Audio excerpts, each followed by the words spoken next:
5 वक्ता नमाज के साथ कुछ थोड़ी सी इबादत रात की जरूर शुरू फरमाए। 2 रकत हो जाए, लेकिन रात को तन्हाई में अपने रब की बारगाह में इबादत के लिए जरूर हाजिर। हज़रत अब्दुल्ला इब्न उमर रज़ी अल्लाह तआला अन्हु फरमाते हैं कि मगरिब की नमाज पढ़ के कुछ लोग घर चले गए, हम लोग बैठ गए कि थोड़ा सा तो टाइम है, इशा पढ़ के जाएंगे। फरमाते अल्लाह के महबूब अलैहिस्सलाम भी तशरीफ ले गए। थोड़ी देर के बाद महबूब इस तेजी से तशरीफ लाए कि मुकद्दस सांस फूला हुआ महसूस हो रहा था। हमने अर्ज की, या रसूलल्लाह हमारे माँ बाप कुर्बान, क्या हुआ? तो महबूब फरमाने लगे, क्या कर रहे हो? अर्ज की, या रसूलल्लाह नमाज, सोचा है चलो थोड़ा सा तो टाइम है, बैठते हैं, अल्लाह अल्लाह करते हैं, शाह पढ़ के जाएंगे। तो महबूब फरमाने लगे, मेरे पास जिब्रील अमीन आए हैं, उन्होंने आके अर्ज की, या रसूलल्लाह आपके गुलाम मस्जिद में बैठे हैं इशा की नमाज के इंतजार में, और रब फरिश्तों के सामने उन पर फख्र फरमा रहा है। ये जो इबादत है ना नफली, ये ताकतवर करती है बंदे को। हुजूर फरमाते हैं कि जब बंदा नफल पढ़ता है तो अल्लाह फरमाता है फिर तो मैं उसके हाथ बन जाता हूं, पैर बन जाता हूं, आंखें बन जाता हूं। क्या माना कि उसमें खुदाई ताकतें आ जाती हैं। दोस्त मुरीद भी होते हैं, सिलसिलों में भी दाखिल होते हैं, इबादत का मिजाज नहीं बनाते। कुछ नवाफल का जहन जरूर बनाए, रात को कुछ टाइम जरूर अल्लाह अल्लाह करें, अपनी जिंदगी का इसे मामूल बना ले। और 3 वजीफे आपकी खिदमत में अर्ज करने हैं। सख्त मुश्किल जब आती थी ना तो सहाबा पढ़ा करते थे, हस्बुनल्लाहु व निअमल वकील, निअमल मौला। पढ़िएगा, हस्बुनल्लाहु व निअमल मौला व निअमन नसीर। इसका माना बड़ा खूबसूरत है, बिल्कुल सादा सा मुख्तसर सा माना करे ना तो इसका माना यह है, मेरे लिए अल्लाह ही काफी है, अल्लाह मेरा मददगार है, अल्लाह बेहतरीन मददगार है, अल्लाह बेहतरीन किफायत करने वाला है। इस वजीफे को नहीं छोड़े और इसके माना समेत इसको याद रखें। आप महसूस करेंगे तबीयत ताकतवर हो गई है, रूह ताकतवर होगी, इसको भूलना नहीं। और दूसरा आपसे अर्ज करना है कि आला हजरत, चूंकि हम सिलसिला तरीकत में फाजिल बरेलवी से वाबस्ता हैं और बाकी जितने भी लोग हैं सारे माशाल्लाह उन्हीं से वाबस्ता हैं। आला हजरत ना ला हौला वला कुव्वता इल्ला बिल्लाहिल अलीय्यिल अज़ीम पढ़ने की बड़ी फजीलत बयान करते हैं। ये ऐसा वजीफा है जो सबको आता है ना माशाअल्लाह। नबी पाक अलैहिस्सलाम ने फरमाया, ये अल्लाह के अर्श के खजानों में से खजाना है। आला हज़रत फरमाते हैं 99 दफा पढ़ो ला हौला वला कुव्वता इल्ला बिल्लाहिल अलीय्यिल अज़ीम। फरमाया अल्लाह ताला तुम्हें 99 बीमारियों से शिफा देगा और उसमें सबसे छोटी बीमारी टेंशन की बीमारी है, सबसे छोटी बीमारी गम की बीमारी है, छोटी, बाकी बड़ी बड़ी होंगी। इस वजीफे को नहीं आपने छोड़ना और ये पाबंदी करनी है, करेंगे इंशाअल्लाह ताला। और तीसरा वजीफा है दरूद पाक। ये बंदा दरूद पाक पढ़ता है तो पता होता क्या है, 1 बार पढ़ो तो 10 रहमतें, 2 बार पढ़ो तो 3 बार पढ़ो तो 4 दफा पढ़ो तो फिर तो चारों जानब रहमत ही रहमत हो जाती है। दुरूद पाक को कभी ना छोड़ो अपनी जिंदगी में। आज आप अपने आप से आहद करें, कोई रात ऐसी ना गुजरे कि दुरूद पाक पढ़े बगैर हमें नींद आ जाए। ये जहन बना, ये 2 वजीफे और तीसरा दुरूद पाक। चौथी बात आपकी खिदमत में यह अर्ज करनी है कि रमजान शरीफ आ गया है। रमजान शरीफ का कुरान पाक से इसलिए गहरा ताल्लुक है कि शहरु रमजान अल्लज़ी उन्ज़िला फ़ीहिल कुरान, रमजान का वो महीना है जिसमें अल्लाह ने कुरान नाजिल फरमाया है। इस माह मुक़द्दस में कुरान मजीद के साथ इस तरह की दिलचस्पी पैदा करें कि जिनका नाजरा ठीक नहीं है वो कुरान मजीद नाजरा ठीक करें, और जिनका नाजरा दुरुस्त है वो कंजुल ईमान ले लें, खज़ाइनुल इरफान तफसीर ले लें, और एक रुकू कम से कम सुबह में, एक शाम, और पूरा पारा पढ़े, फिर तो लुत्फ नसीब हो जाएगा। अरे मैं गुसारो सवेरे सवेरे खराबाद के गिर्द फेरे बफेरे, कभी इस तरफ भी गुजर कर तो देखो बड़ी रौनकें हैं फकीरों के डेरे। बड़ी तमन्ना थी कि बड़ी जगह हासिल करेंगे और बड़ा एहतमाम कर सकेंगे, लेकिन इंसान अपने रब के फजल को न शुमार कर सकता है, न गिन सकता है, न तोल सकता है। ذالک فضل اللہ یؤتیہ من یشاء۔ میرے عزیزوں، میں اور آپ مسلمان ہیں، اللہ کے گھر میں بیٹھے ہیں، وضو کے ساتھ آئے ہیں۔ زندگی ہم سے پہلے بھی بڑے لوگوں کی گزر گئی اور پھر وقت سمٹ گیا اور وہ قبروں میں چلے گئے۔ ہم بھی کتار میں موجود ہیں، کئی لوگوں کا نمبر لگ گیا ہے، کسی وقت بھی کسی کی بھی باری آ جائے گی۔ چند ایک ضروری چیزیں ہیں، ان کو اپنے ذہن میں اچھی طرح سنبھالیں۔ سب سے پہلے یہ سمجھ لیں کہ عمل زندگی کا حسن ہے، نیکی، پرہیزگاری، نماز، روزہ، حج، زکوٰۃ، خیرات، اخلاق، لیکن جو نجات کا دار و مدار ہے وہ عمل پر نہیں، وہ عقیدے پر ہے۔ اگر عقیدوں میں خرابی آ جائے، اللہ تعالیٰ کی ذات کے بارے میں، رسول پاک علیہ السلام کے کمالات کے بارے میں، حضور علیہ السلام کی طیب و طاہر آل پاک کے بارے میں، یا حضور کے جمیع صحابہ کے بارے میں کسی کے عقیدے میں کمی آ گئی، میرے نبی پاک علیہ السلام کی ذات کے بارے میں ہمیشہ اپنا عقیدہ اعلیٰ رکھنا، ستھرا رکھنا، اور اپنے ذہن میں یہ بات بٹھا کے رکھنا کہ بعد از خدا بزرگ توئی قصہ مختصر۔ کبھی کسی شخص کی کمزور بات کے پیچھے نہ چلنا۔ اللہ نے ہمیں رحمت للعالمین نبی کا غلام بنایا ہے۔ اللہ نے محبوب پاک علیہ السلام کو عظمتوں، شانوں، بلندیوں کے ساتھ بھیجا ہے۔ کبھی کسی ایسے بحث کا حصہ نہ بننا جو حضور کے کمال کو تولے، یا نبی پاک کے علم کو تولے، یا حضور کے فضائل کو تولے، یا نبی پاک علیہ السلام کی عظمتوں کو تولے۔ کبھی اس بات کے قائل نہ ہونا، یہ نظریہ لے کے ہم نے قبر میں جانا ہے کہ بلغ العلا بکمال، کشفت دجا بجمال، حسنت جمیع خصال، صلو علیہ وآلہ۔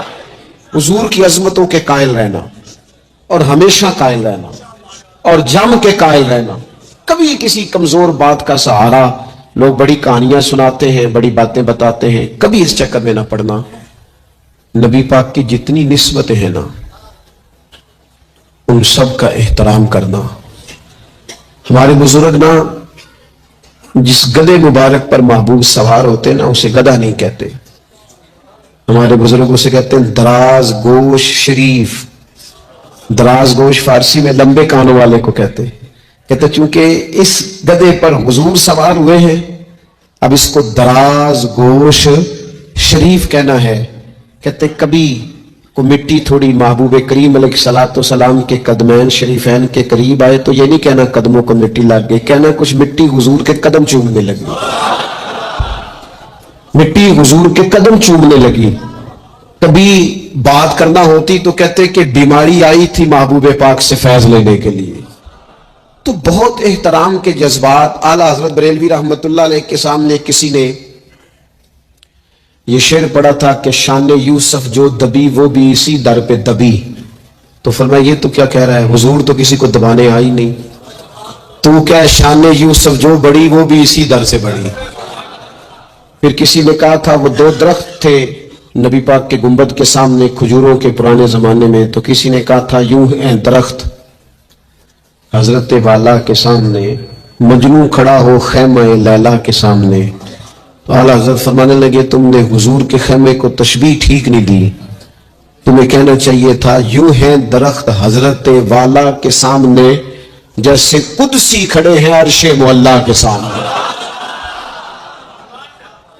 کبھی بھی کوئی کمزور لفظ، کمزور جملہ، حضور سرور کہوں کہ مالک و مولا کہوں تجھے، باغ خلیل کا گلے زیبا کہوں تجھے، لیکن رضا نے ختم سخن اس پہ کر دیا، خالق کا بندہ خلق کا آقا کہوں تجھے۔ ایک تو یہ بات۔ دوسری بات یہ کہ بڑا افراط و تفریط کا دور آیا ہے، جس کو بھی لڑانا ہوتا ہے وہ مذہبی بنیادوں پر لڑانا شروع کر دیتا ہے۔ مذہب کے نام پر لوگوں کو ایموشنل کرنا اور مذہبی بنیادوں پر تفریق پیدا کرنا، یہ بڑی گھنونی سازش ہوتی ہے۔ کبھی بھی کوئی ایسا کام نہ زندگی میں کرے، کبھی بھی، کہ جس کے اندر معاملہ اس طرح کا ہو अपना कद ऊंचा करने के लिए कभी भी मजहब का सहारा ना लें, अपनी जाती लड़ाइयों को कभी मजहब का रंग ना दें, उसमें कभी भी दीन की बुनियादों को न लेके आए। कोई ऐसा काम ना करें। आपकी किसी से जाती दुश्मनी है तो उसे शिमर यजीद कहने की जरूरत नहीं है, आप जाती बात करें उसके साथ जो करनी। नबी पाक अलैहिस्सलाम के सहाबा और अहले बैत के नाम पर लोग जाती लड़ाइयां लड़ते हैं, खुदारा इससे बचो। ये जो हुजूर की औलादे पाक है ना, जो नबी पाक की, मैं अल्लाह के घर में मस्जिद में बैठा हूं, मेरे मुर्शद की औलाद क्या उस दरवाजे से जो गुजर जाए वो भी मेरे लिए काबिल एहतराम रहा। और मेरे उस्ताद साहब के बच्चे, मैं आपको दयानंदारी से कहता हूं, कभी आ जाए तो मुझे समझ नहीं आती मैं बिठाऊं कहां, इसलिए कि असला नाल जिन्हें की करिए और नस्ला ताक नहीं भूलते। उस्तादों के बच्चे आ जाए तो बिठाने को जगह नहीं मिलती। अगर उस्तादों के बच्चों का ये हाल है तो रसूल पाक की औलाद का क्या हाल होना चाहिए। नबी पाक की औलाद पाक के बारे में कभी भी अपनी तबीयत में कोई कमजोर बात ना रखना। नमाज कायम करने का माना, हर मुफस्सिर ने यही लिखा है कि कायम करने का माना यह है कि तू नमाज ज़ाहिरी आदाब के साथ भी पूरी अदा करे और बातनी आदाब के साथ भी अदा करे। तेरा लिबास पाक हो, जगह पाक हो, नमाज का वक्त मौजूद हो, नियत तेरी हाजिर हो, ये ज़ाहिरी आदाब हैं, और तेरा बातिन नमाज के साथ जुड़ा हुआ हो। तू अपने कल्ब से, रूह से अपने मालिक की बारगाह में हाजिर हो। किस तरह? खुद मेरे करीम महबूब अलैहिस्सलाम ने बुखारी मुस्लिम में वजाहत कर दी, फरमाया रब की इबादत इस तरह करो कि तुम उसे देख रहे हो, और अगर ये नहीं हो सकता तो इतना ही कर लो कि वो तुम्हें देख रहा है।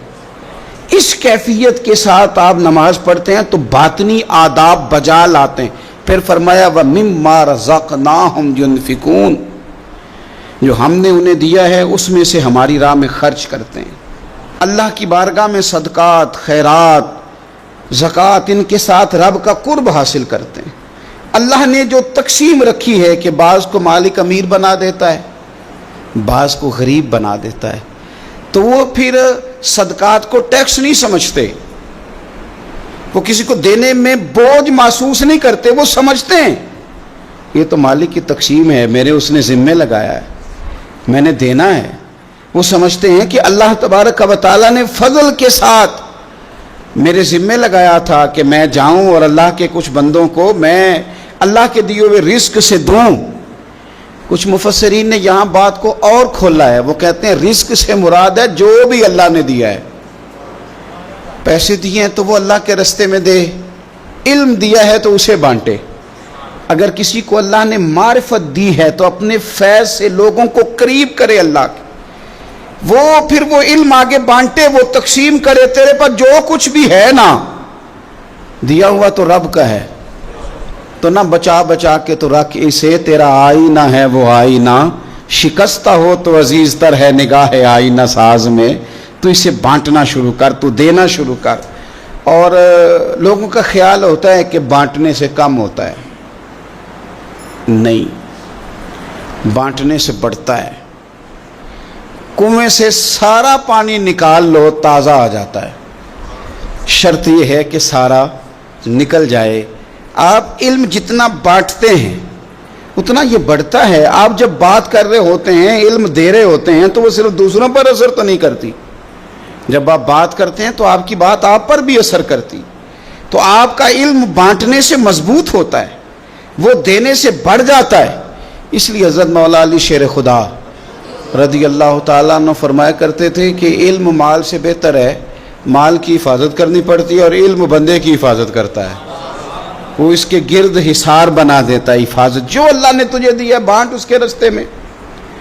फिर मोमिनों की सिफ़त बयान की। एक तो युमिनून बिल गैब, गैब पर ईमान रखते हैं, व युकीमून अस्सलात, नमाज कायम करते हैं, व मिम्मा रज़क़नाहुम। फिर मोमिनों की सिफ़त बयान की। एक तो युमिनून बिल गैब, गैब पर ईमान रखते हैं, व युकीमून अस्सलात, नमाज कायम करते हैं, व मिम्मा रज़क़नाहुम युनफिकून, जो हमने उन्हें दिया है हमारे राह में खर्च करते हैं। और फिर फरमाया वल्लज़ीना युमिनूना बिमा उनज़िला इलैक, और जो हमने आपकी तरफ नाजिल किया हबीब, वो उस पर ईमान लाते हैं। کتاب کو، قرآن کو سینے سے لگا کے رکھتے ہیں، اس کے ایک ایک حرف کو وہ اپنے لیے دستور حیات سمجھتے ہیں، ایمان لاتے ہیں پختہ، وما انزل من قبلک، اور اس پر بھی ایمان لاتے ہیں جو آپ سے پہلے نازل کیا گیا، آپ سے پہلے جو نازل کیا گیا اس پر بھی وہ ایمان لاتے ہیں، یعنی تورات ہے، زبور ہے، انجیل ہے، اگرچہ کتابیں بدل دی گئی ہیں پر اللہ کی کتابیں تو تھی، ان کے جو احکامات موجود تھے اس پر وہ ایمان لاتے ہیں، ایمان رکھتے ہیں۔ ایک بات اور بھی یہاں سے ختم نبوت کا مسئلہ بھی حل ہوتا ہے۔ کہا گیا ایمان دو چیزوں پہ ہے، والذین یؤمنون بما انزل الیک وما انزل من قبلک، ایک اس پر ایمان لاتے ہیں جو آپ پہ نازل ہوا، اور ایک اس پر جو آپ سے پہلے نازل ہوا۔ یہ نہیں فرمایا کہ آپ کے بعد بھی کچھ نازل ہوگا، پہلے نازل ہوا جو آپ پر نازل ہوا، آپ کے بعد کچھ بھی نازل نہیں ہوگا۔ بتا دیا قرآن مجید نے یہاں کہ ختم ہو گئی بات، رسول پاک علیہ السلام پر بات ختم ہو گئی، نبوت کا سلسلہ رب نے ختم کر دیا، زندگیاں ختم ہوئی اور قلم ٹوٹ گئے، پر تیرے اوصاف کا ایک باب بھی پورا نہ ہوا، ختم کر دی بات، یہاں مالک نے ختم کر دی۔ اب یہ صفات جن لوگوں میں پائی جائیں کہ ایمان بالغیب بھی ہو، نماز کا قیام بھی ہو، اللہ کے رستے میں خرچ بھی ہو، جو پہلے نازل کیا گیا اس پر ایمان ہو، جو حضور پر نازل کیا گیا اس پر ایمان ہو، تو رب کیا فرماتا ہے؟ فرمایا اولئک علی ھدی من ربہم، یہی لوگ ہیں جو اپنے رب کی توفیق سے ہدایت پر ہیں، اللہ کی طرف سے ہدایت پر ہیں، وَأُولَئِكَ هُمُ الْمُفْلِحُونَ، اور وہی لوگ ہیں جو دونوں جہانوں میں